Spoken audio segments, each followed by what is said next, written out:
Odpoledne. Tak tohle je Martina Jančíková, která spáchala dnešní odpoledne. Juventus Karviná samozřejmě. A teď si to hezky odpracuje na tom pódiu. A ty děvčata, která teď přiběhly, tak ty teď vidíte sice z boku, za chvíli je uvidíte ze předu.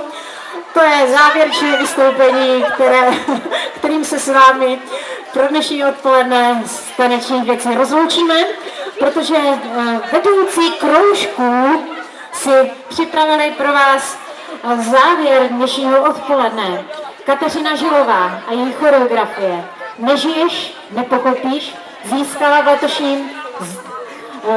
v letošním roce 3. místo na mistrovství regionu. Takže vedoucí kroužku a taneční klub Intro.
I'm like when I'm running.